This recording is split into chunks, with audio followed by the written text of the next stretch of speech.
भगवान श्री कृष्ण की खुद 16,108 पत्नियां थी, तो हम भी 2-4 शादी एक्स्ट्रा कर लें तो इसमें बुराई क्या है। पहली बात तो भगवान श्री कृष्ण की 16,108 पत्नियां थी ही नहीं, तो कितनी थी? 8। और उन 8 के पीछे भी एक कहानी है। क्या कहानी है ऐसी? दरअसल बहुत साल पहले नरकासुर नाम का एक खतरनाक राक्षस हुआ करता था। उस राक्षस ने पूरी दुनिया में हाहाकार मचा कर रखा था। पूरी दुनिया की 16,100 राजकुमारियों को उसने बंदी बनाकर रखा था। अब ये सारी चीजें देखकर भगवान इंद्र बहुत ही ज्यादा परेशान हो गए थे। फिर वो भगवान श्री कृष्ण के पास पहुँचे और मदद की गुहार लगाई। तुरंत कृष्ण जी नरकासुर के पास पहुँचे, उससे युद्ध किया और उसका वध कर दिया। फिर ये जो 16,100 राजकुमारियां थी जो नरकासुर की बंदी थी, वो क्या करे, कहाँ जाए। दरअसल उस जमाने में ऐसा हुआ करता था कि अगर कोई भी स्त्री या कन्या को कोई बंदी बना ले तो उसे समाज से धुतकार दिया जाता था, उसका विवाह कभी नहीं होता था। कृष्ण जी को देखकर वो फूट फूट कर रोने लगी कि अब हमारा क्या होगा, प्रभु आप ही हमें शरण दीजिए। अगर आपने हमें शरण नहीं दी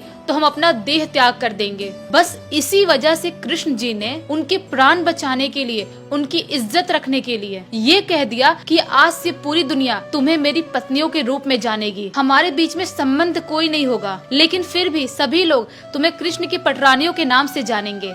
तो मतलब समय के साथ लोग अपनी बुद्धि खोते आ गए। भगवान श्री कृष्ण ने 16,100 मासूम सी कन्याओं के लिए कुछ इतनी बड़ी चीज करी और लोग स्वयं महाविष्णु के इतने बड़े अवतार को इतनी गलत नजरों से देखने लगे। इतनी अफसोस वाली बात है ना, लेकिन ये सारी चीजें हमको बचपन से अब तक सिखाई नहीं जाती है।